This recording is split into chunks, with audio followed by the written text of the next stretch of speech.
네, 안녕하세요. 저는 서울대학교 윤리교육과 2학번 2학년 안혜민이라고 합니다.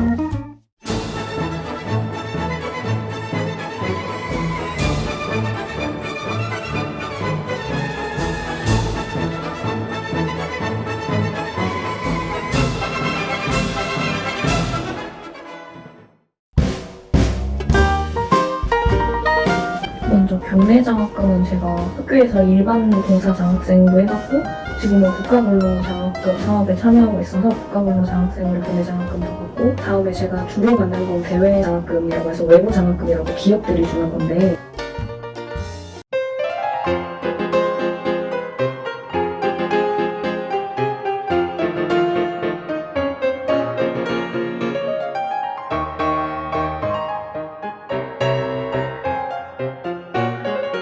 올 학기 동안 총 1,000만 원 받을 예정이에요.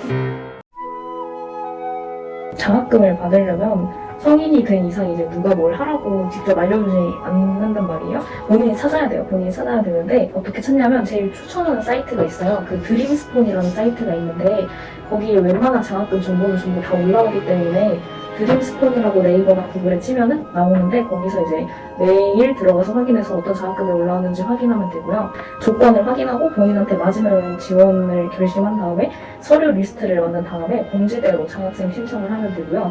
또 이제 드림스폰을 찾아보지 않더라도 그 대학생들은 이제 자신이 다니는 대학 홈페이지에 나와 있거든요. 저희 학교 홈페이지에도 장학 홈페이지가 있는데 거기에도 자주 올라오거든요. 그거를 보고서 지원하면 됩니다. 일단은 장학금을 받으려면 소득 본위는 제가 바꿀 수가 없기 때문에 써야 되는 거는 그 자소서랑 추천서를 받으면 되는데, 자소서는 그냥 쓰면 되거든요. 보통 자소서를 쓰라고 하면은 3가지 문항을 물어봐요. 첫 번째는 장학금 신청 동기를 물어보고, 두 번째는 학업 계획을 물어보고, 세 번째는 지원금 사용 계획을 물어보는데요. 먼저 장학금 신청 동기에는 자기가 진짜 이 돈이 왜 꼭 필요한지를 자세하게 설명을 해주면 되고요. 그다음에 학업 계획은 그냥 나는 뭘 어떻게 해서 공부를 열심히 하겠다 이게 아니고 학기별, 학년별로 이제 자세하지만 간단히 소개를 하면 돼요. 그다음에 이제 본인만의 그 공부하고 있는 그런 거. 저는 이제 생활과 윤리랑 윤리와 사상을 고등학생 수준에서 공부할 수 있는 학습 자료를 직접 만들 정도로 노력을 하고 있다, 이런 식의 얘기들을 했고, 그리고 지금 이제 야학에서 1년 동안 봉사하고 있는데 그것도 얘기하고, 지원금 사용 계획은 생활비 장학금을 제가 주로 받았기 때문에 생활비로 사용하겠다고 하긴 했는데, 보통 이제 공부 관련된 내용을 먼저 앞에 쓰고 그다음에 이제 생활비 장학금이니까 생활비에 쓰겠다 이런 내용 정도로 간단하게 쓰시면 되고요. 몇 페이지 썼냐, 문항을 몇 자 썼냐 이런 거 물어보시는데 그런 거 정말 하나도 중요하지 않고 꼭 필요한 내용으로만 짧게 한 1,000자? 1,500자? 문항당? 그 정도만 써도 꼭 필요한 내용만 이렇게 써주시면 될 것 같아요. 그리고 이제 추천서를 보통 많이 힘들어하는데, 추천서는 교수님들께 부탁드리면 되는데 보통 제가 저희 거 교수님한테 다 부탁드려봤는데 한 번도 거절하지 않으셨고요. 그냥 추천서 부탁하시면 됩니다. 부탁을 하는 방법은 이제 구체적으로 바로 메일로 추천서가 필요한데 써주실 수 있냐라고 이렇게 보내면 되고요. 가능하다고 메일이 오면은 양식과 마감 기한을 보내드리고, 불가능하다고 하면 다른 교수님께 부탁드리면 되고요. 이제 교수님들 정말 거절 안 하시고 잘 써주시니까 추천서가 없다고 포기하지 말고 그냥 써야지 합격 확률이 올라가요. 왜냐면 다들 추천서 부탁하는 걸 힘들어해서 포기하거든요. 그래서 그냥 추천서 그냥 부탁드리면 다 써주세요. 그리고 이제 자세한 작성법이나 이런 건 제가 제 블로그에 써놓는데 그거 네이버에 대학생 생활비 장학생의 모든 팁 이런 거 치면 노출이 되고 있어요.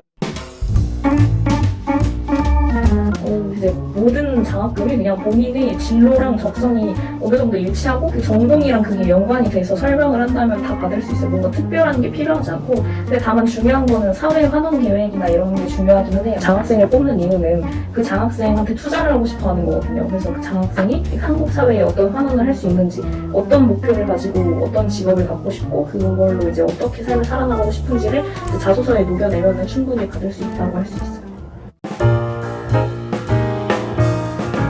자소서 팁을 조금 더 자세하게 말씀드리자면 3개 정도로 요약을 할 수 있는데, 첫 번째는 본인만의 명확한 진로 목표를 설정하셔야 되고요. 장학금 자소서를 잘 쓰려면 꿈이 있어야 돼요. 꿈이 없는데 장학금 달라고 하기가 좀 그럴 거예요. 왜냐면 쓸 내용이 없거든요. 다 똑같은 꿈을 꿀 수는 있지만 장래에 내가 무엇이 되고 싶은지를 표현하는 한 문장은 사람마다 모두 달라야 한다고 했어요. 왜냐면 예를 들어 저는 그냥 교사가 되고 싶다가 아니고 학생들이 돈 때문에 꿈을 포기하지 않도록 하겠다는 교사가 되고 싶다고 표현을 하거든요. 그래서 다 똑같이 그냥 저는 교사가 되고 싶습니다 이런 거 말고 본인이 지향하는 목표를 이제 한 문장 정도로 만들어서 어떤 교사가 되고 싶다라고 표현하시면 좋을 것 같고요.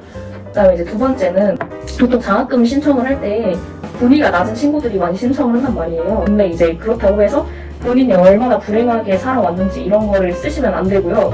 쓴다고 해도 한두 줄로 끝내야 돼요.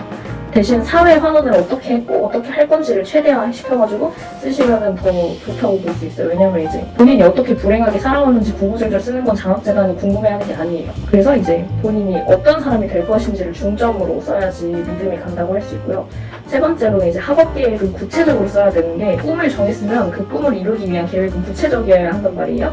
그냥 이제 무엇이 되겠다고 하는 사람과 무엇이 되려면 어떠한 조건들이 필요하고 그 꿈을 이루기 위해서 학년별 학기별 계획은 어떻게 된다고 설명하는 사람들 중에 장학재단이 어느 편에 손을 들어줄지는 너무 뻔한 문제고요. 뭐가 되려면 어느 것이 필수적으로 필요한데 나는 학기별로 이렇게 저렇게 그 계획을 실행해 나가겠다라고 하는 게 훨씬 더 신뢰가 가고 장학재단 측에서도 이 학생들이 장학금을 받았을 때 꼬투로 쓰지 않고 어떻게 사용할 것인지 구체적으로 보여지기 때문에 자소서를 쓸 때 이 세 가지를 신경 써주시면 되고요. 그 다음에 추천서는 구체적으로 어떻게 부착해야 되냐면 메일을 그냥 보내면 되는데 메일에 그 말머리에 추천서 요청 이렇게 대괄호로 달고 추천서 요청으로 메일 드립니다 이렇게 얘기하면서 간단한 인사하고 이번 학기 교수님 수업으로 배운 점 쓰고 그다음에 추천서를 받으려는 기관에 대한 간단한 설명 그다음에 추천서를 부탁드리고자 한다는데요. 가능하다고 답변 주시면 양식과 마감 기한을 보내드리겠다는 글, 감사하다는 끝인사 정도로 구성하면 되고요. 이제 가끔 이럴 때 초안을 작성해 오라고 하시는 분들이 있어요. 그럼 이제 교수님들이 사실 학생이 너무 많기 때문에 다 모른단 말이에요, 구체적으로.